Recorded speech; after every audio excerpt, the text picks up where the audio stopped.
Hello भाई, मेरा SSB camp Muzaffarpur में एसएसजीटी का मेडिकल था।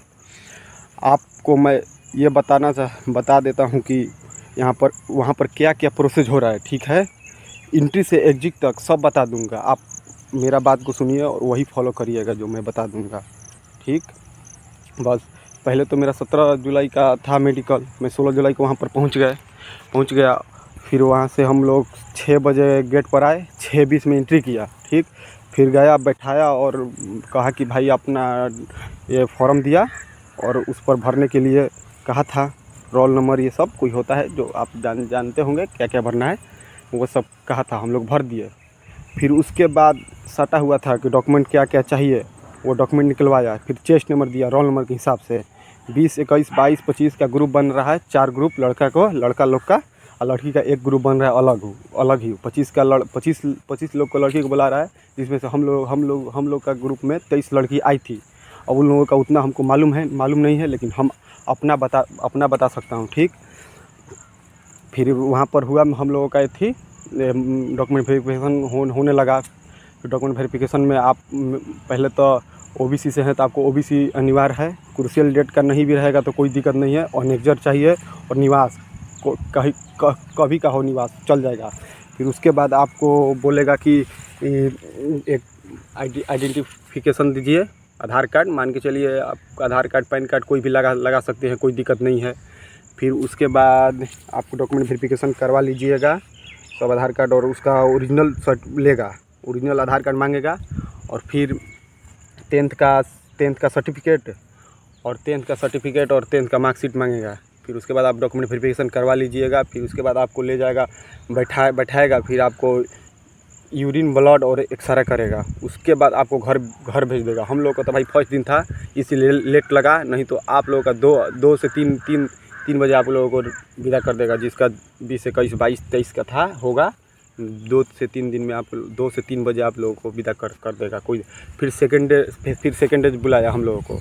सेकेंड डे बुलाया 6:30 बजे, ठीक। फिर सेकेंड डे बुलाया, फिर हम लोग को बैठाया तो लगभग हम लोगों का 10 बजे से मेडिकल स्टार्ट हुआ। चारों ग्रुप का 5, first group board 1, board 2, board 3, 5-5 लड़का बुला रहा था। फिर 5-5 लड़का बुलाया। फिर 5-5 लड़का बुलाकर चेक किया। और हमारा जब बारी आया ना, तो हमारा बोर्ड 2 में था, ठीक। जो बोर्ड 2 का जो डॉक्टर थे, वो भाई ख़राब नहीं चेक कर रहे थे, लेकिन वो बारीकी से चेक कर रहे थे। आप में कोई दिक्कत नहीं है, वो ध्यान से चेक कर रहे थे।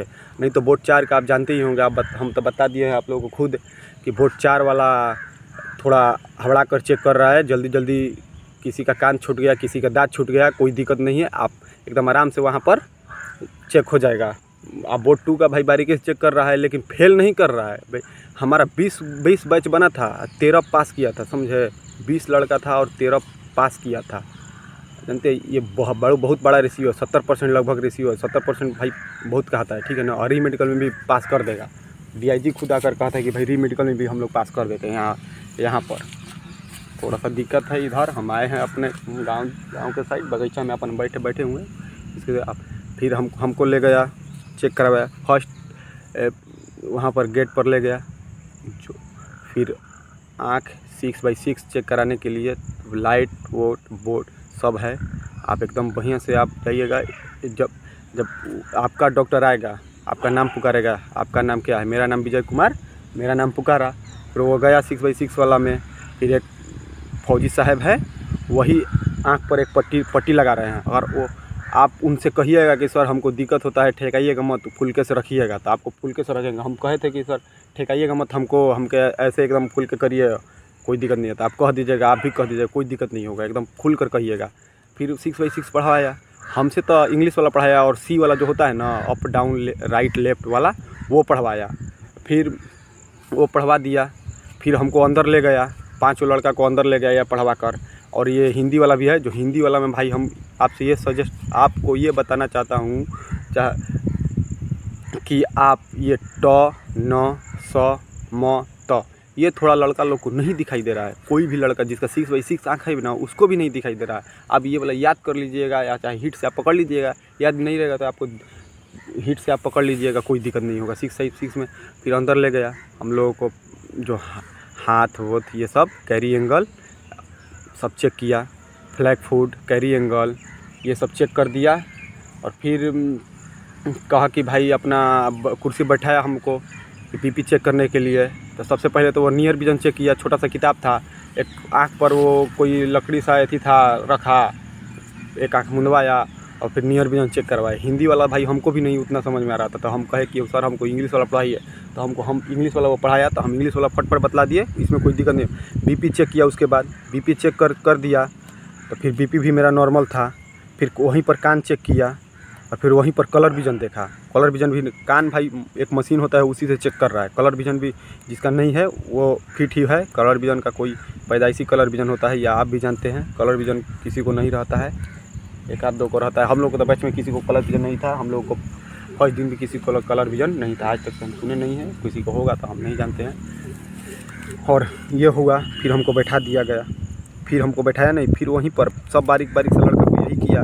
फिर कहा कि आप अपना अंडरवियर खोलिए, फिर आप जो आप जानते हैं वो सब चेक करता है, आपसे पाइल्स चेक करेगा, आपको देखेगा कि आपका क्या क्या पार्ट है वो चेक करवे करेगा, इसमें कोई दिक्कत नहीं है, आपको सब चेक करेगा। फिर फ्लैग फुट, देखिए नौकनी चेक करा है। नौकनी इतना आसान है ना भाई, आपका नौकनी रहेगा भी ना तो आप बचा लीजिएगा, इसमें कोई दिक्कत नहीं। नौकनी आप थोड़ा टाइट उसके नज़र में आपको गैप दिखा देना है, थोड़ा सा भी, 1 इंच भी, 1 सुई का बराबर भी आपको गैप दिखा देना है, उसको आपको फिट कर देगा नौकनी में।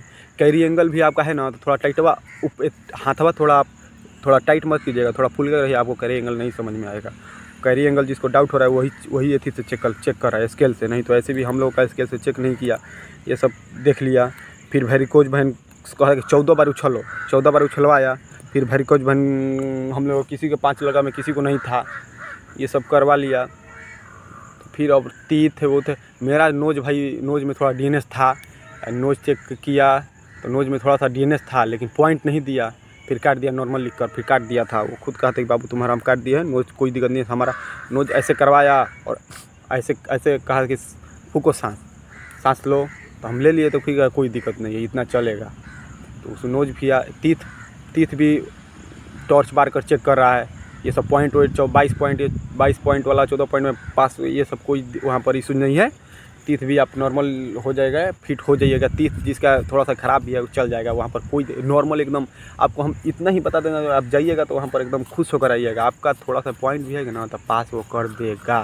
वो रिजल्ट बनाने में इसीलिए देरी कर रहा है कि वो चाह रहा है कि हम लड़का को मैक्सिमम वहाँ पर पास करे, ना कि आप देखिए पहले एसएसबी कैंप री मेडिकल लेता था। री मेडिकल में हम सुने थे कि 100 में से 80 लड़का को पास किया था री मेडिकल में। तो आप समझिए कि ये तो डीएमई है। तो डीएमई में तो जिसको ज़्यादा पास करना चाहिए, 70% कम नहीं होता है। फिर आर्मी होगा, वहीं पर हो रहा है आर्मी आपको बोर्ड 1 का हम लोगों का वही कल ही करा दिया था। बोर्ड 2 का 1 दिन बाद बुलाया था 6 बजे आर्मी, बस। बोर्ड 3 बोर्ड 4 का फिर रिजल्ट नहीं सुनाया। बोर्ड 1 में 8 लड़का को फेल किया, बोर्ड 3 में 7 लड़का को मैंने री मेडिकल दिया। फेल नहीं तो फेल कैसे कह सकते हो, तो पास ही होगा सब। अब री मेडिकल दिया, उसके बाद हम लोगों को रिजल्ट सुनाकर छोड़ दिया।